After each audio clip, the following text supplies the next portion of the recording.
എരിവേനൽ ചൂടിൻ്റെ കഥയാകെ മറന്നു, ഒരു ധന്യ ബിന്ദുവിൽ കാലമലിഞ്ഞു.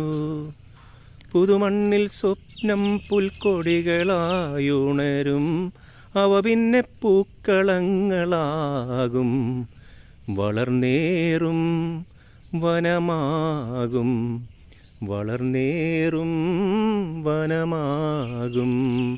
സുഹൃത്തുക്കളെ, ഈ പാട്ട് ഏതാണെന്ന് പറയാൻ പറ്റും, ഇതിൻ്റെ പല്ലവി. പിന്നെ ഞാനിപ്പോൾ ഇങ്ങനെ നാലാങ്കല്ലിക്കുള്ള വഴിയിൽ കൂടെ ഇങ്ങനെ പോകുമ്പോഴാണ് നമുക്ക് ഇങ്ങനെ ചേമ്പിൻ്റെ ഇങ്ങനെ ഇടതൂർന്ന് നിൽക്കുന്ന ചേമ്പ് ആദ്യമായിട്ടാണ് കാണുന്നത്. അങ്ങനെ കണ്ടു കഴിഞ്ഞപ്പോൾ ഇങ്ങനെ ഒന്ന് ജസ്റ്റ് ഒരു വീഡിയോ എടുത്തിട്ട് നിങ്ങൾ ഷെയർ ചെയ്യാൻ വിചാരിച്ചു.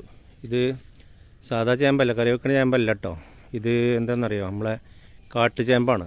ഈ ചേമ്പ് നമുക്ക് കഴിക്കാൻ പറ്റില്ല, നല്ല ചൊറിച്ചിലൊക്കെ ആയിരിക്കും. അതുകൊണ്ട് കഴിക്കാൻ പറ്റാത്ത ചേമ്പാണ്. പക്ഷേ ഈ കാഴ്ച ഉണ്ടല്ലോ, ഇത് നല്ല രസമായിട്ട് കാണുന്നുണ്ട്.